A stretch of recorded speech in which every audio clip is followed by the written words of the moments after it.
تبارك الذي نزل الفرقان على عبده ليكون للعالمين نذيرا.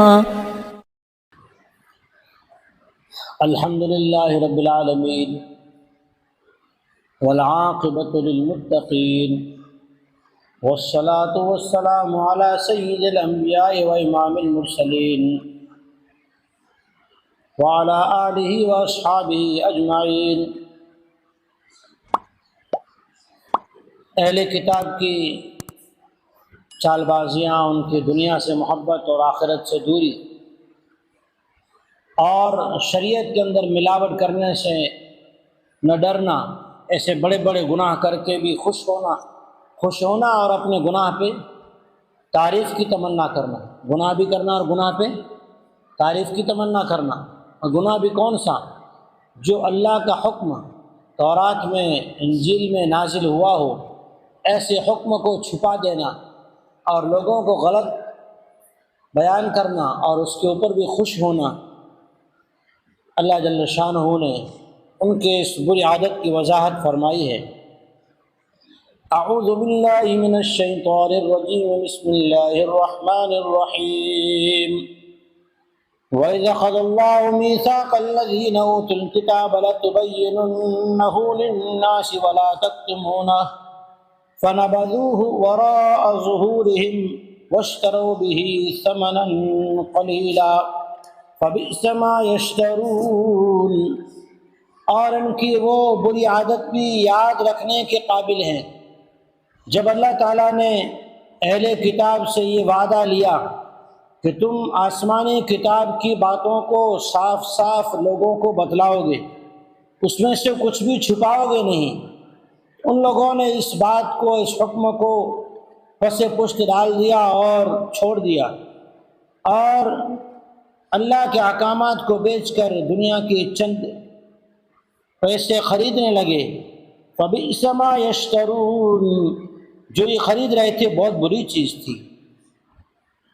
اللہ جل شانہ نے اس آیت میں اہل ایمان کی طرف نازل فرمایا، اس لیے تاکہ علماء کرام اللہ کے احکامات کو، قرآن آیات کو اور شریعت محمد مصطفیٰ صلی اللہ علیہ وسلم کی باتوں کو، احکام کو چھپائیں نہ، بلکہ ان کو لوگوں کو سنائیں، اس لیے کہ کتمان علم کی حقیقت کو، بدعت ہو، رسم ہو، کفر ہو، حرام ہو، ناجائز ہو، خلاف شرع ہو، خلاف سنت ہو، ان چیزوں کو چھپانا نہیں ہے، ان چیزوں کو لوگوں کو بتلانا ہے، ورنہ کتمان علم کا گناہ امت مسلمہ کے علماء کو بھی لازم آئے گا۔ محدثین فرماتے ہیں اگر علماء اہل سنت نے بھی، علماء امت محمدیہ صلی اللہ علیہ وسلم نے بھی یہ کام کیا تو وہ بھی اس وعید میں شامل ہوں گے۔ لا تحسبن الذين يفرحون بما أتوا ويحبون أن يحمدوا بما لم يفعلوا فلا تحسبنهم بمفازة من العذاب ولعذاب الآخرة أكبر فلا تحسبنهم بمفازة من العذاب ولهم عذاب أليم۔ اے محمد صلی اللہ علیہ وسلم، آپ ایسا نہ سوچئے ان لوگوں کے بارے میں جو لوگ اپنے برے کام کر کے بھی خوش ہوتے ہیں اور پھر ایسی تمنا کرتے ہیں اور ایسی چاہت اور امید لگاتے ہیں کہ ان کی تعریفیں ہی کی جاتی رہیں، حالانکہ انہوں نے کوئی اچھا کام نہیں کیا۔ آپ یہ بھی نہ سوچیں کہ وہ کوئی کامیاب ہو جائیں گے یا چھوٹ جائیں گے، انہیں دنیا کے اندر بھی سزا دی جائے گی اور آخرت میں انہیں دل جلانے والا عذاب دیا جائے گا۔ اور اللہ جل شانہ بڑی قدرت والا ہے، دنیا میں نافرمان کو ڈھیل دیتا ہے، نعمت کی ناشکری کرنے پر اور ناشکری میں بڑھتے جانے پر نعمت بڑھا دیتا ہے، اور پھر بندہ اس کی خوشی میں پھنس جاتا ہے جسے خیال تک نہیں ہوتا۔ وَلِلَّهِ مُلْكُ السَّمَاوَاتِ وَالْأَرْضِ وَاللَّهُ عَلَى كُلِّ شَيْءٍ قَدِيرٌ۔ اللہ کی حکومت ہے آسمانوں میں تمام چیزوں پر، زمین میں تمام چیزوں پر، اور اللہ ہی تو ہیں جو ہر چیز پر قدرت رکھتا ہے، چاہے تو ابھی پکڑ لے، حکمت یہ ہے کہ ابھی ڈھیل دے دے اور پکڑنے پر آئے تو وہ اللہ جل شانہ دیکھتے ہی دیکھتے ظاہری نہیں باطنی پکڑ فرما لے۔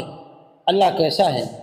ان فی خلق السماوات والارض واختلاف اللیل والنہار لآیات لأولی الالباب، بے شک آسمانوں کے پیدا کرنے میں اور زمین کی پیدائش میں اور زمین میں چل پھر کر دیکھنے میں، رات اور دن کے آپس میں بدلتے جانے میں، عقل والوں کے لیے، سوچنے والوں کے لیے اللہ جل شانہ نے نصیحتیں رکھی ہے، عبرتیں رکھی ہیں۔